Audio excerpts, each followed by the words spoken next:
안녕하세요. 안녕하세요. 원장님, 필러는 종류도 다양한데 맞는 부위도 정말 다양하잖아요. 맞습니다. 이게 필러가 꺼진 데를 채우고 주름을 채운다 이런 식으로 많이 사용해 왔던 건데 부위별로도 물성이 많이 다릅니다. 코나 턱 아니면 이렇게 하관 쪽을 따라서 가는 필러들은 그 자체가 얼굴의 윤곽선을 잡기 때문에 좀 단단한 필러가 필요하고요. 앞볼 쪽이나 또는 팔자나 옆볼 이런 쪽은 너무 단단하면은 볼록하게 튀어나오는 인상이 보이기 때문에 중간 정도 물성이 되는 필러를 쓰고 눈 밑 부위 또는 눈가 또는 이제 눈꺼풀 이렇게 좀 좁은 부위에 정말 섬세한 물성으로 되어 있는 필러를 사용합니다.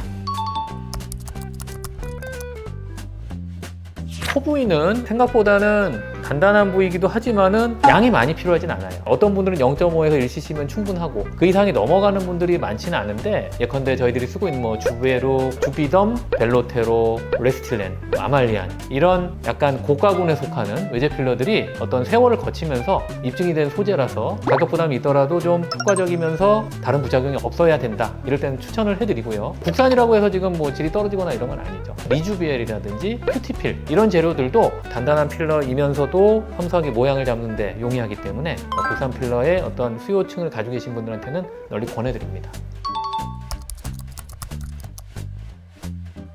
이마는 어쨌든 필러를 넣을 때 어느 정도를 채우기를 원하시느냐, 환자분 니드가 중요한데 살짝 좀 울퉁불퉁한 부위를 좀 메워주겠다 이럴 때는 정말 2-3cc 정도로도 가능한데 제가 생각하는 어떤 포인트는 이 이마하고 관자가 연결되는 부위, 이 부분은 이 연세가 드시면서 많이 꺼지는 부위입니다. 그래서 볼륨을 채우면서 어느 정도 전반적인 윤곽을 잡을 때는 생각보다 필러의 양이 많이 필요하기도 하고요. 그리고 여기에 뭐 무른 필러가 좋으냐 단단한 필러가 좋으냐 이런 거에 대해서도 시술을 많이 하는 원장님들 사이에서도 의견이 다릅니다. 저는 어느 한 가지 필러를 쓰지는 않고요. 단단한 중간 또는 무른 필러를 적절히 배합해서 쓸 것을 추천드립니다.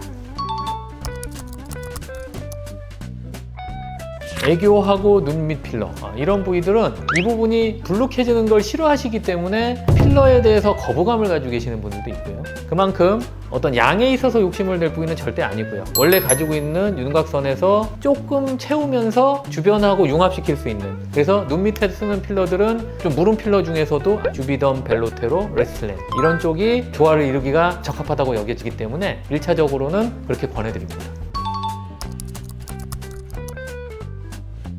자, 옆볼 같은 경우에는 겉에서는 이렇게 면으로 보이지만은 안쪽으로 들어갔을 때는 유지인대라고 그래서 우리 몸을 이렇게 지탱하고 있는, 가로지르고 있는 조직들이 많이 있는데 그런 부분들을 좀 섬세하게 채워야 되기 때문에 여기다가 단단한 필러를 우리가 양껏 넣었다가는 나중에 볼록해 보이기가 쉽습니다. 그래서 약간 무른 소재, 중간 정도의 물질들을 안쪽에서 천천히 채워가는 과정 이런 쪽으로 말씀드리기 때문에 이쪽에는 뭐 국산 필러로 쓰고 있는 큐티필이나 리주비엘 이런 것들도 충분히 권해드릴 수 있는 좋은 제재라고 생각합니다.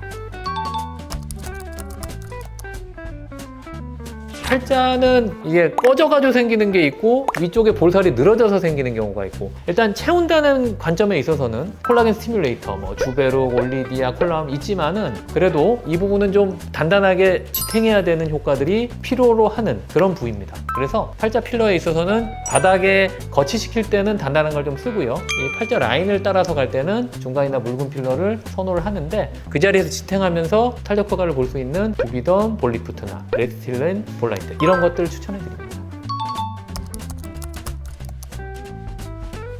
여기는 그야말로 뼈처럼 지탱해주는 그런 성분이 필요하기 때문에 외제 필러 중에서는 단단하기가 제일 좋다고 생각하는 것들은 주비덤의 볼룩스, 그리고 국산으로 쓰는 것들은 리주비엘 C 이렇게 단단한 소재들로 진행을 합니다.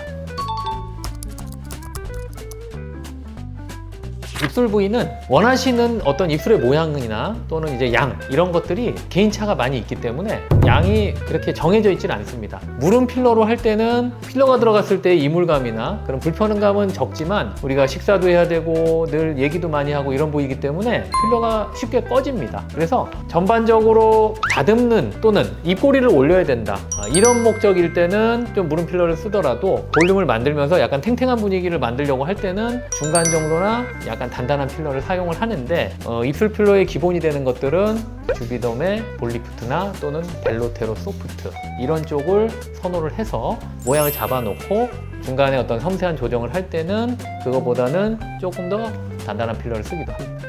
필러를 권하거나 또는 하자고 말씀드렸을 때는 상당히 거부감을 가지시는 분들이 계시는데, 혹시 뭐 결절의 위험이라든지 이런 것들에 대해서도 필러는 녹일 수 있는 가역적인 어떤 방법이 있기 때문에 안정성에서도 충분히 대처하실 수 있으세요. 그래서 필러 시술은 얼굴에 어떤 볼륨을 잡는 데 있어서는 기본적으로 가장 기초가 되는 시술이다, 그렇게 권해드릴 수 있습니다.